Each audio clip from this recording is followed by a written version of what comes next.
Assalamualaikum pelajar-pelajar Tiga Cekar.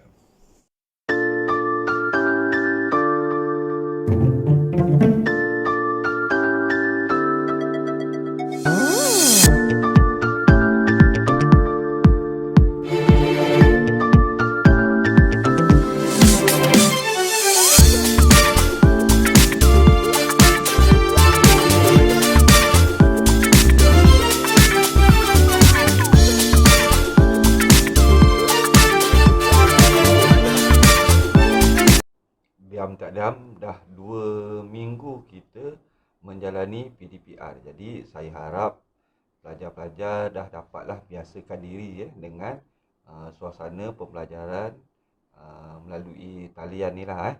Memang kita ada macam-macam masalah. Jadi kalau ada masalah, bincang dengan ibu bapa kamu, boleh bincang dengan cikgu, dengan pihak sekolah. InsyaAllah akan adalah nanti jalan penyelesaiannya. Baik, hari ni kita nak belajar apa? Hari ni kita nak belajar uh, kalau awak rujuk buku teks di muka surat 6, kita nak belajar hari ni buku teks muka surat 6, ke manakah kita pendidikan selepas tingkatan 3, dan juga muka surat 8, alam terbentang menjadi guru, lingkungan pendidikan. Okey, yang muka surat 6 tu yang saya bagi tahu tadi tu, dia kemahiran menulis, dan juga muka surat 8 kemahiran mendengar dan bertutur.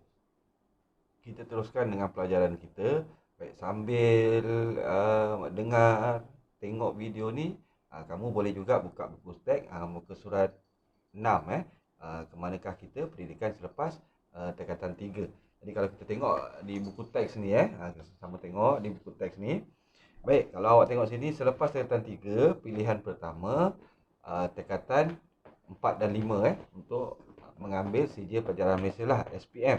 Jadi kalau dekat sekolah kita, selepas kamu habis tamat PT3, tingkatan 3, ada 4 aliran yang ditawarkan di sekolah kita. Ada 4 aliran. Yang pertama, sains tulen. Sains tulen ada mata pelajaran asas je lah, BM, sejarah, PAI, matematik moden, bahasa Inggeris. Sains tak termasuk lah dalam mata pelajaran asas sebab ini ialah aliran sains. Jadi mata pelajaran sains tu diganti dengan elektif lah. Elektif tu semuanya sains tulen lah. Ada fizik, kimia, bio dan matematik tambahan. Dan aliran seterusnya yang ada ditawarkan di sekolah kita iaitu aliran RC dan PHB.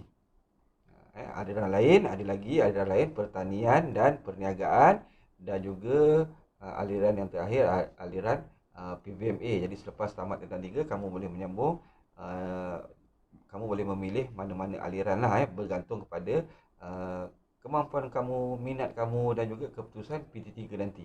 Selepas itu, selepas SPM, jadi dah ambil kat situ 2 tahun, kamu ambil masa 2 tahun untuk belajar menduduki SPM. Jadi selepas SPM, kamu boleh sambung belajar di pra-universiti, iaitu tingkatan 6, di ataupun asasi ataupun matrikulasi yang mengambil masa 1 hingga 2 tahun, ataupun boleh juga menyambung diploma di universiti awam, universiti swasta, dan ataupun institut latihan kemahiran awam, mana-manalah yang ada menawarkan pengajian di peringkat diploma. Jadi selepas tamat di pra-universiti, asasi, matrikulasi ataupun diploma, boleh sambung di mengambil ijazah sarjana muda, di peringkat ijazah sarjana muda, itu mengambil masa 2,5 tahun sehingga 5 tahun. Jadi ada perbezaan masa ni lah, 2,5 tahun hingga 5 tahun.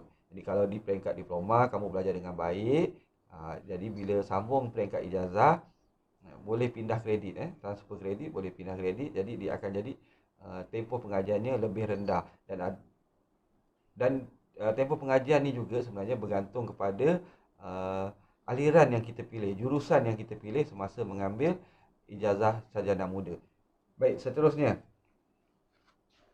pilihan yang kedua, selepas tamat PT3, kamu juga boleh mengambil sijil kemahiran yang mengambil masa 1 hingga 2 tahun. Boleh ambil sijil kemahiran di mana-mana institusi yang menawarkan sijil-sijil kemahiran.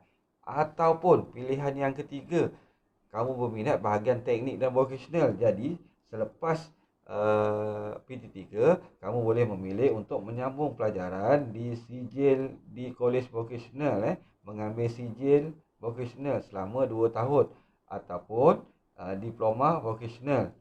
Itu pun mengambil masa 2 tahun yang ditawarkan di kolej-kolej vokasional. Kalau kat tempat kita ni paling dekat di kolej vokasional Keluang lah. Jadi biasanya setiap tahun pihak kolej vokasional akan datang sekolah kita dan akan menerangkan jurusan-jurusan yang ada dekat sana, apa yang perlu, kelulusan nanti apa yang diperlukan. Okey. Jadi nanti insya-Allah lah minta-minta kita doakan segala Covid ni cepat berakhir. Nanti dia akan datang sekolah kita dan menerangkan wakil daripada kolej vokasional. Baik, tamat di situ, kita sambung lagi di muka surat 8, alam terbentang menjadi guru, lingkungan pendidikan. Jadi boleh buka buku teks muka surat 8. Baik, di sini kemahiran yang akan diuji ialah kemahiran mendengar dan bertutur. Ni cikgu bagi tahu Jadi ini juga cikgu akan ambil sebagai PBD, penilaian bilik darjah. Nanti ada tugasan, kamu dengar dulu penerangan cikgu, nanti cikgu bagi tahulah tugasannya apa sebagai PBD lah. Untuk tahun ni ada beberapa orang yang cikgu telah bagi band 6 jadi kat sini PBD ni nanti buat betul-betul. InsyaAllah yang mana cikgu rasa layak diberi band 6, cikgu akan bagi band 6. Okey, kita tengok sini lingkungan pendidikan. Baik. Cikgu bacakan dialog ni sambil tu awak tengok buku teks Okey, baik. Apabila disebut perkataan pendidikan, apakah tergambar dalam minda kamu? Sebenarnya alam pendidikan tidak mempunyai lingkungan yang khusus. Kita boleh belajar itu ini di mana-mana sahaja, dengan siapa-siapa sahaja dan melalui apa-apa kaedah pun. Itu cikgu dia lah kalau kat gambar ni kan ada cikgunya lah Cikgu Liza tu kan. Okey.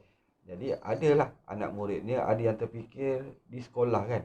Di sekolah ada yang dipikir kat mana lagi boleh dapat pendidikan melalui internet. Ada seorang lagi tu kalau kamu tengok situ ada dia tengok gambar ada bagi makan binatang apa ni, mungkin rusa ke apa ni kan. Okey, pelanduk ke saya pun tak pasti. Jadi dia bagi makan. Itu maksudnya dia belajar mendapat pendidikan melalui alam sekitar kan, melalui persekitaran. Okey.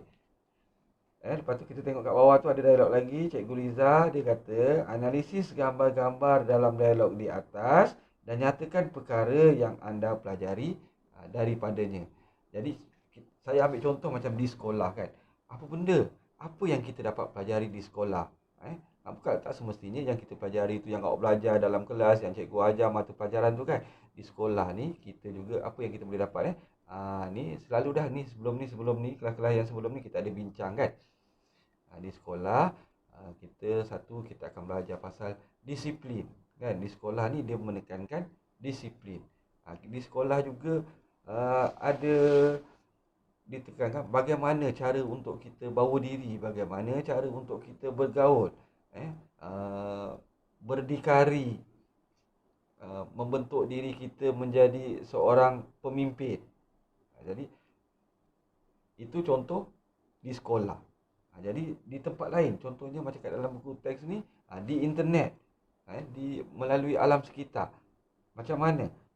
Apa yang dapat kita pelajari daripada internet?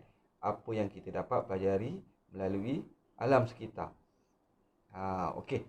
Ini tugasan kamu saya tak, sebab ini ialah kemahiran mendengar dan bertutur. Jadi saya minta kamu buat satu video pendek bertutur. Satu video pendek apa yang perkara yang kamu boleh pelajari melalui internet dan alam sekitar.